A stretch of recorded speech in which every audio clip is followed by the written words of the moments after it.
Praise the lord. దేవుని నామానికి మహిమ కలుగును గాక. మన ప్రభువును రక్షకుడైన యేసుక్రీస్తు నామమున మీకు వందనాలు తెలియజేస్తున్నాం. ప్రభు కృప వలన మీరందరూ బాగున్నారని విశ్వసిస్తున్నాం. షకీనా సందేశం అని మా ఆధ్యాత్మిక కార్యక్రమాన్ని అనుదినము వీక్షిస్తూ వాక్యం ద్వారా బలపడుచున్నారని మేము నమ్ముతున్నాం. మీ కొరకు ప్రార్థిస్తున్నాం. ఈరోజు దేవుని వాక్యాన్ని వినడానికి మన హృదయాన్ని సిద్ధపరచుకుందాం. షకీనా మినిస్ట్రీస్ వ్యవస్థాపకులు పాస్టర్ జి విజయ్ కుమార్ గారు వాక్య సందేశం అందిస్తారు. మనమందరం ప్రార్థనాపూర్వకంగా దేవుని మాటలు విని దీవెనలు పొందుదాం.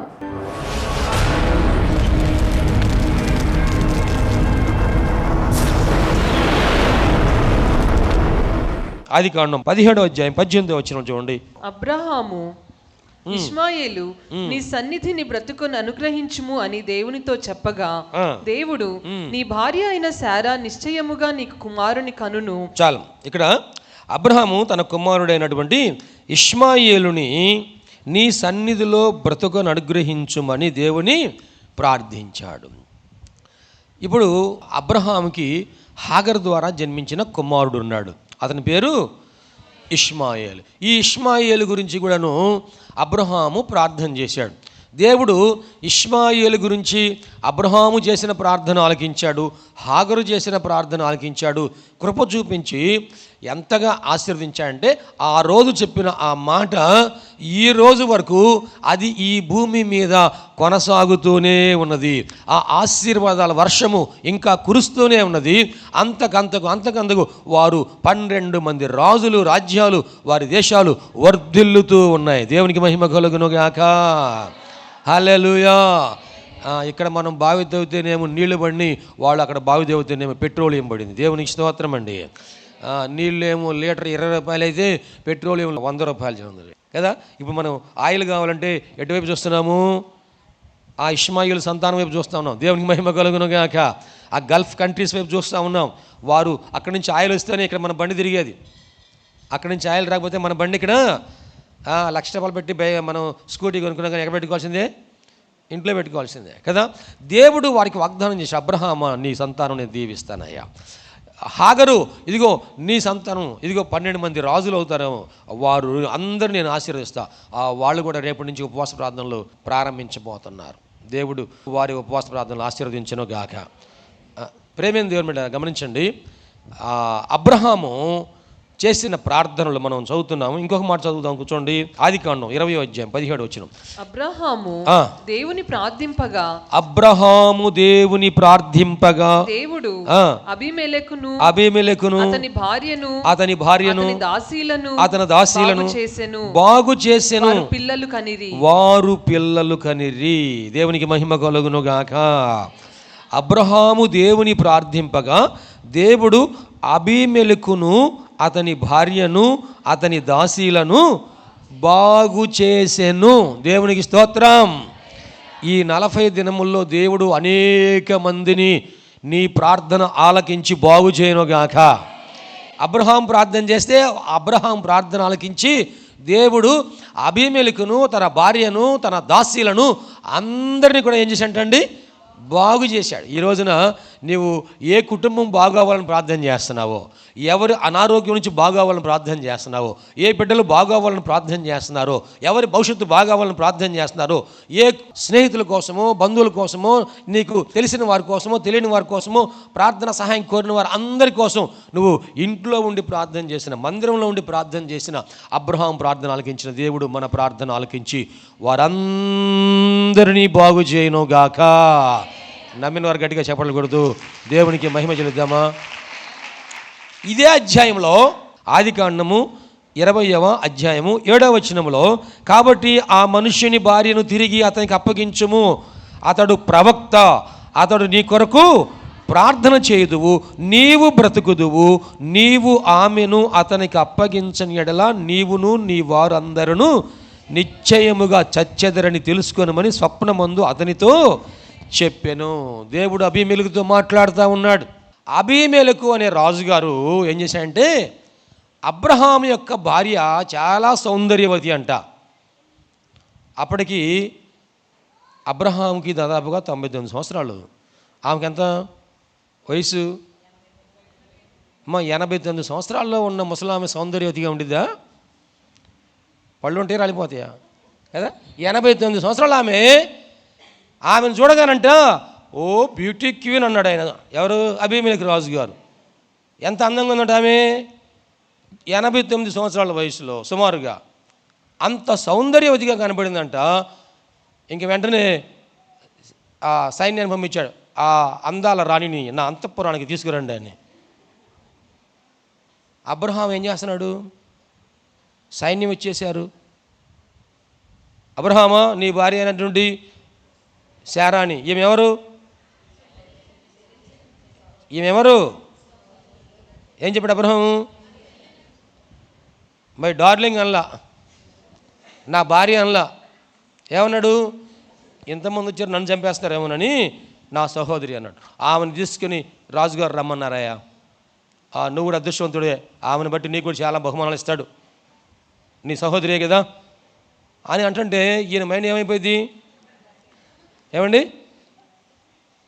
ఆమెను తీసుకెళ్తున్నారు, ఈయన చూస్తానే ఉన్నాడు. ప్రభువా, దేవునికి అప్పగించుకున్నాడు. ఏమైనా చేయగలడా? ఏమైనా చేస్తాడా? ఒకవేళ మీరు మీ భార్య ఇద్దరు వెళ్తున్నారు, అక్కడ ఎవరు జనం లేరు, ఒక 10 మంది దొంగలు వచ్చారు, 10 మంది దగ్గర కత్తులు ఉన్నాయి, నువ్వు మర్యాదగా ఆమెను విడిచిపెట్టేసి నువ్వు వెళ్ళిపో, లేకపోతే నేను పొడి చేస్తా ఉన్నారు అనుకోండి, ఏం చేస్తావు నువ్వు? ఏమైనా చేయగలవా? ఏమండి, ఇంట్లో చెప్పిన డైలాగులు అక్కడ ఉన్నావుగా. ఇప్పుడు అబ్రహాము దేవునికి అప్పగించుకొని, ప్రభువా నీవే నా భార్యకు తోడుగా ఉండి నా కుటుంబాన్ని బాగు చేయను ఆయన. దేవుడు ఆ అబీమెలెకు రాజుగారితో మాట్లాడుతున్నాడు. రాజా, శారా విషయములో నీవు చచ్చిన వాడవు సుమా. ఆమె ఎవరో కాదు, అబ్రహాము భార్య. చూడండి ఇక్కడ 3వ వచనంలో, అయినను రాత్రి వేళ దేవుడు స్వప్నమందు అబీమెలెకు వద్దకు వచ్చి, నీవు నీ ఇంట చేర్చుకున్న స్త్రీ ఒక పురుషునికి భార్య గనుక ఆమె నిమిత్తము నీవు చచ్చిన వాడవు సుమా అని చెప్పెను. ప్రియ దేవుని బిడ్డలారా గమనించండి, ఆ చెప్పిన దేవుడే అబీమెలెకు రాజుతో అంటున్నాడు, ఇదిగో అబ్రహాము ఎవరై అంటే ప్రవక్త, ఆయన నీ కొరకు ప్రార్థన చేస్తాడు, ఆయన ప్రార్థన చేస్తే నువ్వు బ్రతుకుతావు. ఒకవేళ నువ్వు గనక ఆయన భార్యను ఆయనకి అప్పగించకుండా ఇంకా ఆమెను ఏదైనా చేద్దాం అనుకున్నావా, నువ్వు ఇంటి వారు అందరూ కూడాను చేస్తారు జాగ్రత్త అని హెచ్చరించగానే ఆయనకి దడబుట్టి వెంటనే అందరం పంపించాడు. మళ్ళా అయ్యా రండి, అబ్రహామును మోసుకురండి, ఇప్పుడు అబ్రహాం తీసుకురండి. అబ్రహాం తీసుకొచ్చి అయ్యా నువ్వు ప్రవక్త అంటావు కదా, మా కోసం ప్రార్థన చేయి. దేవునికి మహిమ కలుగును గాక. దైవజనునితో దైవజను కుటుంబంతో ఎప్పుడు పెట్టుకోకూడదు. ఎందుకంటే వాళ్ళ చుట్టూ ఎవరుంటారు? దేవుని సేవకులు, దేవుని దూతలు కాపుదలుగా ఉంటారు. దేవునికి స్తోత్రం అండి. ప్రేమైన దేవుని బిడ్డలారా, ఇక్కడ అబ్రహాము ప్రవక్త వారి కోసం ప్రార్థన చేయగానే దేవుడు అబీమెలెకును అతని భార్యను అతని దాసీలను అందరినీ బాగు చేసిన, అబ్రహాము చేసిన ప్రార్థనకి దేవుడు ఎంత గొప్ప సమాధానం ఇచ్చాడు. ఆయన మహిమ కొరకు. దేవునికి స్తోత్రం. నీవు చేసే ప్రార్థన కేవలం ఆయన పక్షం నిలబడి ప్రార్థన చేస్తున్నావంటే ఆయన మహిమ కోసము ఈ కార్యాలను దేవుడు జరిగించను గాక. ఆమేన్. అలాగనే 21వ అధ్యాయం 33వ వచనం ఒకసారి చదువుకుందాం. 21వ అధ్యాయము 33వ వచనం చూడండి వచ్చేసి, అబ్రహాము బెయేర్షెబాలో ఒక పిచ్చుల వృక్షము నాటి అక్కడ నిత్యదేవుడైన యెహోవా పేరట ప్రార్థన చేసెను. నిత్యదేవుడైన యెహోవా పేరట ప్రార్థన చేసెను.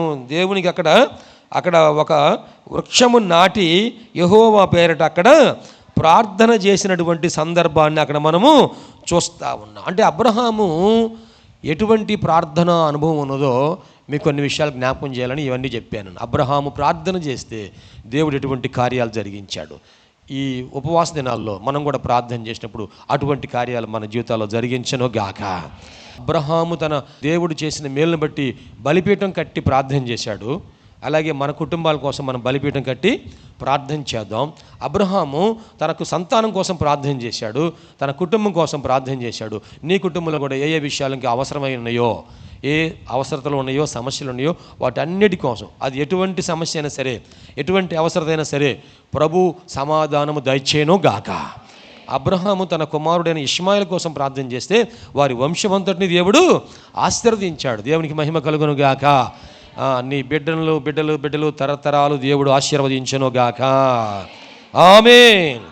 అలాగే అబ్రహాము ఎవరి కోసం ప్రార్థన చేస్తే దేవుడు వారిని ఆశీర్వదించాడు. నిన్ను ఆశీర్వదించు వారిని ఆశీర్వదిస్తాను, నిన్ను శపించు వారిని శపిస్తాను. దేవుడు చెప్పిన ప్రతి మాట కూడాను నెరవేర్చాడు. అయితే ఇక్కడ గమనించండి, అబ్రహాము దేవునితో ప్రార్థన చేస్తూ ఆయన ఏమన్నాడంటే, దేవా, దుమ్మును ధూళియు బూడిద వంటి వాడనైనా నేను నీతో తెగించుచున్నాను. అంటే ఈ బూడిద అంటే దేనికి సాదృశ్యముగా ఉన్నది అనేది వాక్య భాగంలో 2-3 మాటలు మీకు చెప్పి నేను ముగిస్తాను.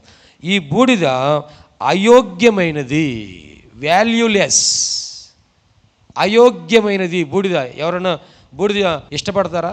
ఏమండి, బూడిదని సంతోషంగా మనం ప్యాక్ చేసుకొని ఇంటికి తీసుకెళ్తామా? ఒక పక్కన బంగారం పెట్టి ఒక పక్కన బూడిద పెడితే ఎవరు ఏది కోరుకుంటారు? ఏమండి, ఒకవేళ బంగారాన్ని పొడి చేసినా సరే ఆ పొడే తీసుకెళ్తూ ఉంటారు, బంగారాన్ని నీళ్ళలో కలిపినా సరే ఆ నీళ్ళే తీసుకెళ్తూ ఉంటారు, బూడిద మాత్రం ఎవరు తీసుకెళ్ళం కదా. మన దగ్గర బూడిద అంటే ఎందుకు పనికిరానిది, అది వాల్యూలెస్. ఒకప్పుడు ఇది ఒక చెట్టుగాను, ఒక కొమ్మగాను, ఏమండి కట్టెలుగాను ఉన్న సమయంలో ఏదో కొంత ఉపయోగపడింది, కానీ దానికి వాల్యూ ఉంది కదా. చెట్టుకి వాల్యూ ఉందా లేదా? ఉంది. చెట్టు గురించి ఒక కవిత్వం ఒక స్కూల్లో నేను చూశానండి. ఆ కవిత్వం చాలా బాగా నచ్చింది నాకు. నిజంగా చెట్టులో ఎంత ప్రాముఖ్యమైనటువంటి విషయాలు ఉన్నాయా ఈ చెట్టులో అని అనుకున్నాను. ఆ చెట్టు గురించి అక్కడ ఏం రాసిందంటే, ఆ చెట్టు ఏమంటుందంటే, నీకు నీడనిచ్చేవాడను నేనే, నీకు వంట చేసేవాడిని నేనే, నీకు ఇల్లుగా ఉండేవాడిని నేనే, నీకు మందుగా ఉండేవాడిని నేనే, నీకు ఆక్సిజన్ ఇచ్చేవాడిని నేనే, నీ ఆకలి తెచ్చే ఫలాలు ఇచ్చేవాడిని నేనే, చివరికి నువ్వు చస్తే నీకు పాడిగట్టేది నాతోనే, కట్టెగాల్చేది నాతోనే. ఓమ్మో, ఇంత ఉన్నాయి అనుకున్నాను. ఆ చెట్టుకి కొమ్మలకైనా సరే కట్టెలకైనా సరే ఒక వాల్యూ అనేది ఉంది. అది కాలి బూడిన తర్వాత దానికి వాల్యూ ఏమీ లేదు. ప్రేమైన దేవుని బిడ్డలు గమనించండి, ఆ తప్పిపోయిన కుమారుడు ఇంట్లో ఉన్నప్పుడు అతనికి ఎంతో వాల్యూ ఉందండి, విలువ ఉంది. ఆ విలువ ఉంటే అతను చేతులారా ఏం చేసుకున్నాడంట, ఆ ఇంట్లోంచి బయటికి వెళ్ళిపోయిన తర్వాత ఉన్న విలువంతా పోగొట్టుకున్నాడు. దేవుని మందిరంలో ఉంటే, దేవుని సంఘములో ఉంటే, దేవుని కుమారుడుగా ఉంటే మనకెంతో విలువ ఉంది. దేవునికి స్తోత్రం అండి. హల్లెలూయా. ఈరోజు నా సంఘంలోనికి రాగానే, మందిరంలోనికి రాగానే మన సంఘంలో ఉన్న వారందరూ కూడా మనకు వందనాలు చెబుతూ ఉన్నారు, మనల్ని ఎంతో గౌరవిస్తూ ఉన్నారు. కారణం ఏంటంటే మనమందరం ఏక కుటుంబీకులము, దేవుని కుటుంబీకులం. దేవునికి స్తోత్రం. హల్లెలూయా. ఇంకంతేకాదు, ఆ కుమారుడంట ఎప్పుడైతే వెళ్ళిపోయాడో, ఆకలితో అలమటిస్తున్నాడు, పందుల గుంపు దగ్గర ఉన్నాడు, పందుల పొట్టు తినడానికైనా సరే సిద్ధపడ్డాడు. ఇప్పుడు ఎప్పుడైతే అతనికి బుద్ధి వచ్చిందో అప్పుడు అతను మరలా అనుకుంటున్నాడంట, నా తండ్రి ఇంట్లో నాకు ఎంత విలువ ఉందో ఇప్పుడు నాకు విలువ లేకుండా పోయింది. ఎవరన్నా చూస్తే నాకు ఎంత పరువు నష్టం, ఎంతండి, ఎంత పరువు.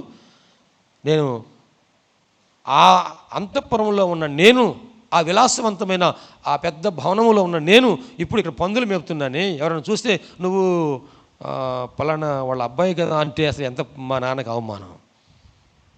తండ్రి, నీకును పరలోకమునకు వ్యతిరేకంగా నేను పాపం చేశానయ్యా. ఇప్పుడు అతను తన యొక్క జీవితం విలువ ఏంటో తెలుసుకో. ఒకప్పుడు చెట్టుగా ఉన్నప్పుడు దాని విలువ దానికి తెలియలేదండి. ఫలాలతో నింపబడినప్పుడు దాని విలువ తెలియలేదు. ఇప్పుడు బూడిదైపోయిన తర్వాత చూడండి, ఇప్పుడు అతను అనుకుంటున్నాడు, అయ్యా నేను పాపం చేశాను, నన్ను క్షమించి నీ ఇంట్లో కుమారుడిగా కాదు కానీ నీ ఇంట్లో కూలివానిగా నన్ను చేర్చుకోమని చెప్పేసి అడిగినప్పుడు ఆ తండ్రి అంట కుమారుడికి ఎదురుగా పరిగెత్తుకుంటూ వచ్చాడంట. దేవునికి మహిమ కలుగును గాక. అదే సిలువ ప్రేమ. దేవునికి స్తోత్రం. యేసే మనల్ని ఎంత ప్రేమించాడు అంటే ఆయన మరణమగునంతగా మనలను ప్రేమించాడు. ఆ ప్రేమ కోసమే ఇదిగో నేను రక్తం చిందించకపోతే నీకు పాపక్షమాపణ లేదు గనక ఇదిగో తలలో ఆయన ముండ్ల కిరీటాన్ని భరించాడు. ఒక ముళ్ళు గుచ్చుకుంటేనే పాదంలో మనకి రక్తం ఆగదే, పెద్ద ముళ్ళు గుచ్చుకుంటే.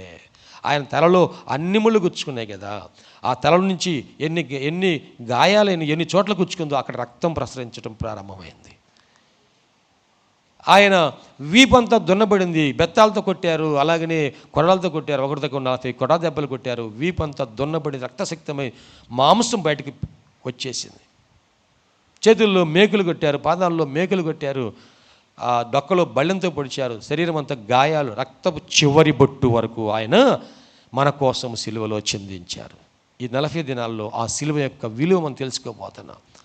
ఆ కుమారుడు తెలుసుకున్నాడు కనుకనే తిరిగి తన తండ్రి ఇంటికి వచ్చినప్పుడు తండ్రి ప్రేమతో కౌగిలించుకున్నాడు. అయ్యయ్యో ఎంత మురిగ్గా ఉన్నాడు అని దూరంగా ఏమి ఉండలా.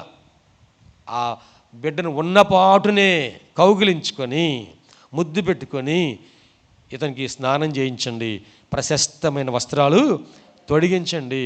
ఆ వస్త్రాలు తొడుక్కొని వస్తే చేతులు చూస్తే నేను ఉంగరాలు లేవంట. నీవు ఉంగరం పెట్టుకుని పోయావు కదా, ఇప్పుడు ఉంగరం ఏమైందని అడగలా, ఉంగరం తీసుకొచ్చి పెట్టండి అన్నాడు. దేవునికి స్తోత్రం. నువ్వు చెప్పులు వేసుకుని వెళ్ళావు కదా, ఇప్పుడు చెప్పులు లేకుండా వచ్చేవేని అడగలా, కొత్త చెప్పులు తీసుకొచ్చి ఇవ్వండి. దేవునికి స్తోత్రం. ఏమేమి పోగొట్టుకున్నాడో దాన్ని అంతటిని తండ్రి ప్రేమను పోగొట్టుకున్న వాడికి మరలా తండ్రి ప్రేమను సమృద్ధిగా ఇచ్చాడు. ఇంటిలో ఆ స్థానాన్ని కోల్పోయిన వాడికి మరలా ఇంట్లో స్థానాన్ని తిరిగి ఇచ్చాడు. ఆస్తికి నేను వారసుని కాదనుకున్న వాడిని తిరిగి వారసునిగా చేశాడు. ఇప్పుడు ప్రశస్తమైన వస్త్రాలు పోయినాయి, మలిన వస్త్రాలు ఉన్నాయి అనుకుంటే ప్రశస్తమైన వస్త్రాలు ఇచ్చాడు, ఉంగరం పెట్టి అధికారం ఇచ్చాడు, చెప్పులు ఇచ్చి సమాధానం ఇచ్చాడు. దేవునికి మహిమ కలుగును గాక. ఒకటి బూడిద ఏమనుకున్నాం, వాల్యూలెస్ అంటే అయోగ్యమైనది. మనము అయోగ్యమైన మనకు యోగ్యతనిచ్చి ఆయన ఆశీర్వదించాడండి. ఎటువంటి యోగ్యతనిచ్చాడు అంటే చూడండి దయచేసి, జకర్యా గ్రంథము 3వ అధ్యాయం 7వ వచనం చూడండి. సైన్యములకు అధిపతియగు యెహోవా సెలవిచ్చినదేమనగా, నా మార్గములలో నడుచుచు నేను నీకు అప్పగించిన దానిని భద్రముగా గైకొనిన ఎడల నీవు నా మందిరము మీద అధికారివై నా ఆవరణములను కాపాడువాడు వగుదువు మరియు ఇక్కడ నిలువబడిన వారికి కలిగినట్లు నా సన్నిధిని నిలుచు భాగ్యము నీకు ఇచ్చేదను. దేవునికి స్తోత్రం. నా సన్నిధిలో నిలిచే భాగ్యము నీకు ఇస్తాను, నా మందిరం మీద నీవు అధికారిగా ఉంటావు. దేవుడు వాగ్దానం చేస్తున్నాడండి. ఆయన సన్నిధిలో నిలిచే గొప్ప భాగ్యమును ప్రభు మనకు అనుగ్రహించాలని ఆశపడుతూ ఉన్నాడు. ఒక అయోగ్యమైన వాల్యూలెస్ జీవితానికి దేవుడు వాల్యూని ఇచ్చాడు. దేవునికి స్తోత్రం అండి. హల్లెలూయా. లూకాసు వార్త 7వ అధ్యాయం 4వ వచనంలో, వారు యేసునొద్దకు వచ్చి నీ వలన ఈ మేలు పొందుటకు అతడు యోగ్యుడు, నీ వలన ఈ మేలు పొందుటకు అతడు యోగ్యుడు. ఒక శతాధిపతి అక్కడ ఉన్నాడు. ఆ శతాధిపతి గురించి అక్కడ పెద్దలందరూ వచ్చి అంటున్నారు, అయ్యా ప్రభువా, ఇదిగో ఇతడు మన ప్రజలను ప్రేమించి, యూదా ప్రజలను ప్రేమించి తానే ఒక మందిరమును మన ప్రజల కొరకు కట్టించెను. సునగోగును, సమాజ మందిరమును ఆయన కట్టించాడు గనుక ఆ వ్యక్తి నీ వలన మేలు పొందుటకు అతడు యోగ్యుడు అంటున్నాడు. దేవునికి స్తోత్రం అండి. స్వస్థత పొందడానికి యోగ్యతను ప్రభు మనకి ఇస్తున్నాడు. ఈ వ్యక్తికి ఎలాగొచ్చింది యోగ్యత అంటే, ఇదిగో ఇతడు మన నీ యందు విశ్వాసము లేనివాడైనప్పటికీ, నీ ఆజ్ఞలు గైకొనేవాడు కానప్పటికీ, లోక సంబంధముగా నీతిమంతుడే, కానీ మన అందరి కోసము ఆయనే తాను ఒక మందిరమును కట్టించాను. దేవునికి స్తోత్రం అండి. మనం మందిరానికి అందరూ కూడా కానుకలు ఇచ్చిన్నాం కదా, అలాగే ప్రతి నెల కూడా మనం అప్పులు తెచ్చుకోవడానికి మందిరానికి, ఈ మందిరము వర్ధిల్లాలంటే, ఈ మందిరంలో సమృద్ధి ఆహారం ఉండాలంటే మనం అందరూ ఏం చేస్తున్నాము, దశమ భాగములను దేవునికి సమర్పణ చేస్తున్నాం. ప్రథమ ఫలములను దేవునికి సమర్పణ చేస్తున్నాం. అలాగనే మనకు ప్రతిష్ఠిత అర్పణలను, మొక్కుబడులను, ఇంకా మనం ఏమేమి ఇవ్వాలనుకుంటున్నామో కృతజ్ఞత అర్పణలు, ప్రతి ఆదివారం కానుకలు, ఇవన్నీ కూడా దేవునికి మనం శక్తి కొలదిగా, మన నమ్మకం కొలదిగా, మన విశ్వాసం చొప్పున మనం ఇస్తూ ఉన్నాము. అయితే ఈ ఇచ్చిన వాటన్నిటికంట ఆయన కృప చూపించి ఒక యోగ్యతను మనకి ఇస్తా అంటాడు. దేవునికి మహిమ కలుగును గాక. ఈ శతాధిపతి తానే మన వారి కోసం, మన ప్రజలను ప్రేమించి ఒక మందిరం కట్టించాడయ్యా. నీ వలన మేలు పొందుటకు అతడు యోగ్యుడు. దేవునికి స్తోత్రం అండి. హల్లెలూయా. మనము దేవునికి ఇచ్చినటువంటి ప్రతి కానుక అది ఆశీర్వాదముగా ఆయన మలచి మరలా మనకు తిరిగి ఇచ్చే దేవుడే కానీ ఆయన రుణస్థుడైన దేవుడు కానే కాదు. దేవునికి స్తోత్రం అండి. ఇక్కడ ఆ శతాధిపతి గురించి సాక్ష్యం చెబుతున్నాడు. అయ్యా, అతడు నీ వలన మేలు పొందడానికి యోగ్యుడు. చూడండి, అక్కడ ఒక సందర్భము ఆ శతాధిపతి అంట యేసు ప్రభు వారి దగ్గరికి ఒక సహాయం కోసం వచ్చాడు. చూడండి, మొదటి వచనం, 7వ అధ్యాయం మొదటి వచనం. ఆయన తన మాటలన్నీ ప్రజలకు సంపూర్తిగా వినిపించిన తర్వాత కపెర్నహూములోనికి వచ్చాను. ఒక శతాధిపతికి ప్రియుడైన దాసుడు అక్కడు రోగి అయి చావు సిద్ధమై ఉండెను. శతాధిపతి యేసును గురించి విని ఆయన వచ్చి తన దాసుని స్వస్థపరచవలని ఆయనను వేడుకొనుటకు యూదుల పెద్దలను ఆయన యొద్దకు పంపెను. వారు యేసుని వద్దకు వచ్చి, నీ వలన ఈ మేలు పొందుటకు అతడు యోగ్యుడు, అతడు తన జనులను ప్రేమించి మనకు సమాజ మందిరమును తానే కట్టించినని ఆయనతో చెప్పి మిక్కిలి బతిమాలుకొనిరి. కావున యేసు వారితో కూడా వెళ్ళెను. ఆయన ఆ ఇంటి దగ్గరకు వచ్చినప్పుడు శతాధిపతి తన స్నేహితులను చూచి, మీరు ఆయన యొద్దకు వెళ్ళి, ప్రభువా, శ్రమపుచ్చుకొనవద్దు, నీవు నా ఇంటిలోనికి వచ్చుటకు నేను పాత్రుడను కాను, యోగ్యుడను కాను, అందుచేత నీ యొద్దకు వచ్చుటకు పాత్రుడనని నేను ఎంచుకొనలేదు. అయితే మాట మాత్రము సెలవిమ్ము, అప్పుడు నా దాసుడు స్వస్థపరచబడును. నేను సహా అధికారులకు లోబడిన వాడును, నా చేతి క్రిందను సైనికులు ఉన్నారు. నేను ఒకని పొమ్మంటే పోవును, ఒకని రమ్మంటే వచ్చును. నా దాసుని చేయమంటే ఇది చేయునని నేను చెప్పినట్టు ఆయనతో చెప్పుడని వారిని పంపెను. యేసు ఈ మాటలు విని అతని గురించి ఆశ్చర్యపడి తన వెంట వచ్చుతున్న జనసమూహం వైపు తిరిగి, ఇశ్రాయేలులోనైనను ఎంత గొప్ప విశ్వాసము నేను చూడలేదని మీతో చెప్పుచున్నానను.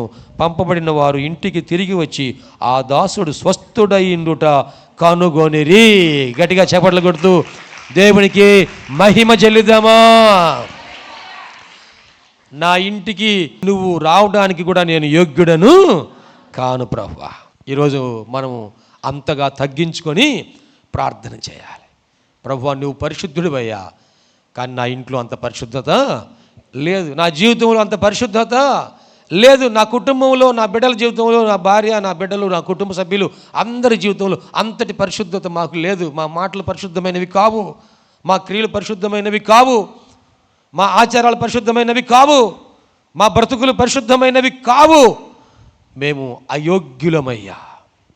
దేవుని సన్నిధిలో ప్రార్థన చేసినప్పుడు దేవుడు ఆయన ఇంటికి రాకుండగానే ప్రభువు ఒక మాట మాత్రం సెలవిస్తే చాలు అన్నని విశ్వసించాడు ఆయన.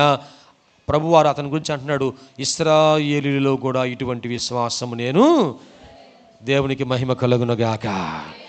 ప్రియదేవుని బిడ్డలారా, ఆ దాసుడు చావ సిద్ధమై ఉన్నవాడంట, అప్పుడే స్వస్థపరచబడ్డాడంట. దేవునికి మహిమ కలుగునుగాక.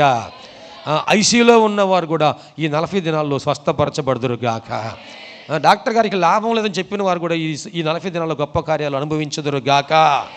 ఆమేన్.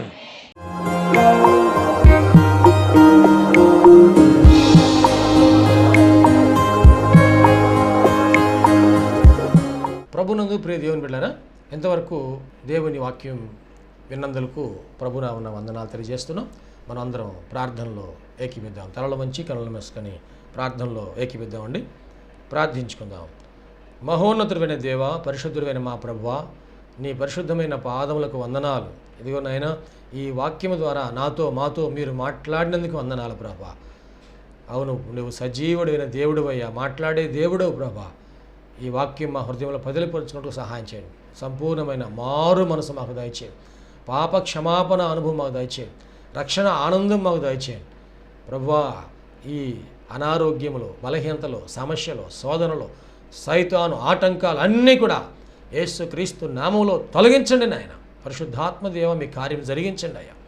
మీరు మాకు తోడుగా ఉండి దీవించండి. మమ్మల్ని మా కుటుంబం జ్ఞాపకం చేసుకోండి. మా బిడ్డలు మీరు ఆశీర్వదించండి ప్రభా. మా కుటుంబంలో రక్షణ ఆనందం సంపూర్ణంగా దయచేయండి. ఎటువంటి అవసరాలని మీకు తెలుసునైనా ప్రతి అవసరతలో కూడా మాకు సహాయం దయచేయండి.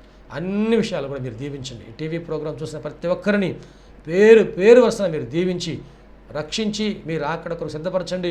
మంచి భవిష్యత్తును వారికి దయచేసి మీ కృపలో మీరు వర్ధలు చేయమని నీకే సమర్పణ చేసుకుంటూ యేసయ్య పరిశుద్ధ నామములో స్తుతించి ప్రార్థించి వేడుకుంటున్నాము తండ్రి. ఆమెన్. తండ్రి, కుమార, పరిశుద్ధాత్మ త్రియేక దేవుని దీవెన తోడుగా నడిపించను గాక. Amen, amen, amen. మీ అందరికీ ప్రభునామన వందనాలు. దేవుడు మిమ్మల్ని దీవించును గాక. ఆమెన్. షకీనా ప్రార్థనా మందిరము దేవుని యొక్క దర్శనంలో దేవుని కృప వలన 2012వ సంవత్సరము మే నెల 1వ తారీఖున ప్రతిష్ఠ చేయటం జరిగింది. ఈ మందిరంలో దేవుని ఆరాధించుటకు విచ్చేసిన వారు ఆత్మరక్షణ, శరీర స్వస్థత, వారి జీవితంలో ఆశీర్వాదాలు పొందుకుంటూ ఉన్నారు. ఉపవాస ప్రార్థనలో అభిషేకించబడి దేవుని ఆత్మతో ఆరాధించుచున్నారు. అనేక మంది పరిశుద్ధాత్మతో నింపబడుచున్నారు. దురాత్మ బంధకములతో బంధించబడిన వారు సాతాను బంధకాల విడిపించబడి ఆశీర్వాదం పొందుతున్నారు. రక్షణ లేని వారు బాప్తిసం పొంది రక్షణ ఆనందాన్ని అనుభవిస్తూ ఉన్నారు.